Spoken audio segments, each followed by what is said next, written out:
everyone, it's McKenna from Golden Rule Senior Placement Services coming to you today with Tuesday Talks. As promised, what we're going to talk about today is why is now the right time to transition your senior loved one to a senior living community? Because now equals a peace of mind plus safety plus trained professionals providing the appropriate care plus avoiding isolation, plus spiritual engagement, and plus overall better quality of life. Okay, I'm going to go through each one of these and describe it in a little bit more detail. Why is the time right now? You don't want it to rush into things when things are imminent and you're having to make a quick decision. It's best to do it while they can enjoy senior living, not that there's a medical need that somebody is needing much more attention that maybe a senior living community cannot provide, and then maybe they're more nursing home appropriate. So with that being said, that's why I said now is the right time to depict these certain criteria. Now, most important is a peace of mind. A peace of mind, you as the family member, may it be that you are the daughter or son, granddaughter, grandson, whatever that may be, that your senior loved one is in a place that they can enjoy and have a quality of life. You will have less to worry about, maybe have, like I said, a peace of mind, but more importantly is that you know that they are being covered completely, mind, body, and soul at a senior living community, and they're going to be enjoying life. So with you knowing that you're providing them a better quality of life is something that's going to give you a peace of mind, versus every day wondering, did they fall? Did they eat appropriately? Especially with a lot of folks today, with still COVID going on, that maybe they're not getting the right nutrition because they're not going out to the store as frequent, or they are, still don't want to be exposed to COVID. So they are staying home more so. So it keeps you worried that you're living out of state, and are they eating nutritiously? Is there a fall? Is something happening at the home that I'm not aware of as well too? So again, a peace of mind. When I said plus safety is an issue, just as we were talking about, is falls. Safety that they're taking their medication correctly. Safety is that they're eating correctly. If somebody's hypertensive, you do not want to, of course, be a food that is laden with salt, or a diabetic that is laden with sugars. So safety is just not more than just falls. It is also their nutrition, but also exploitation. Exploitation seems to be rampant in these hard times, that the most vulnerable is taken advantage of, maybe financially, and somebody taking their checkbook, or being robbed, or burglarized their home is something to really be concerned with. So safety also falls into that pattern as well. Plus, having trained professionals providing the appropriate care. So if they go into a senior living community, there is a nurse on premise, depending on their license, that they can provide care to them, that if they are not taking their medication right, they are going to be on a sequential schedule.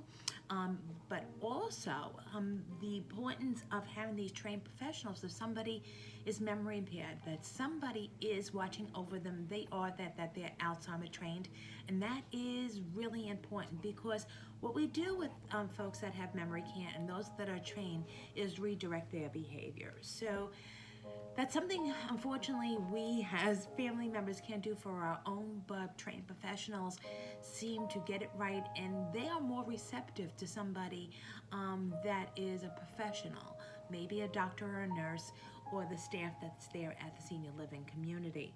So with these trained professionals, they're going to be able to communicate with you on a regular basis how well your mother, father, grandmother, grandfather is doing, versus wondering what is happening if they are doing well. Plus, avoiding isolation.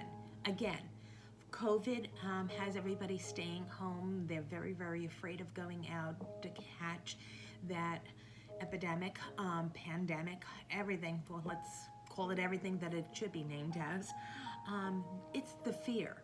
So staying home isolated, what happens? You become depressed, you become anxious. Again, the food is definitely something that is not maybe plentiful in the home, but being by yourself also provides a lot of anxiety and depression because it's an existence. There is no activities, there's no stimulation. So isolation, I saw on a website, kills. It does. Imagine being by yourself for periods of time, not having communication with anybody or seeing anyone. It really is something that should not be taken lightly. So isolation definitely is something that we should take into consideration. Plus, spiritual engagement. Spiritual engagement is very important for any time of your life, but it seems to be that our seniors are closer to their higher being, their pastoral, their rabbi, their church community, their community, their synagogue community. The reason being is that they embrace the moment of knowing they're getting older and they want to be closer to their spiritual leaders. And not being able to engage in that, again, it's COVID, or not being able to drive to their place of worship. May it be the church, whatever, hall, Jehovah's Witness hall or synagogue, that they're not able to get there because of driving.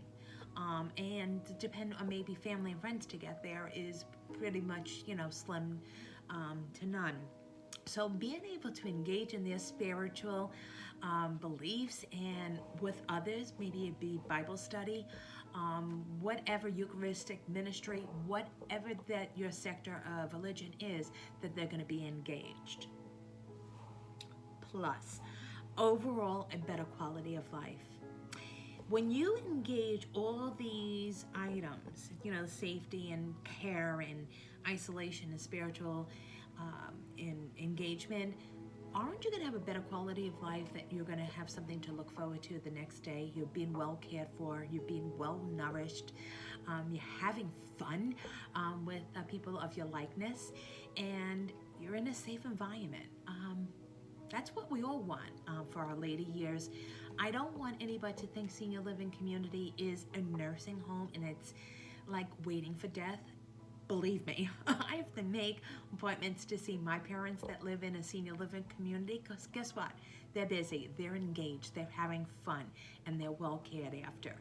So now is the right time, but most of all, guess what? It is also going to be the right time for them as well. Once you have all this in place, you will have a peace of mind. I'm here to help you. We're going to really silo and see what is it that your mother, father, grandmother, grandfather needs as far as their living environment, what special license they need, that they are going to be able to age in place, what they can afford, and what's around them that their community is going to be able to support them for their betterment. So we do this together. You're not going to be doing this alone. I will help you to my greatest extent. Been there professionally many times, and I've been there personally for my own. So I know how to navigate this, and I know how to advocate for not only your parents, but for yourself as well too. The healthcare system, and saying what's appropriate for your mom and dad. So I want to wish you a happy Tuesday. Thank you for viewing Tuesday Talks. Please always go to my website. It is www.Golden Rule Senior Placement. There you'll find a whole host of information, demographics, testimonials, these video talks, various options, resources, and so much more, and links to my social media. As always, I wish you a blessed week, and I look forward to talking to you next Tuesday for Tuesday Talks with Linda of Golden Rule Senior Placement Services. Have a blessed week. Give me a call. I'm here to help you. Bye-bye now.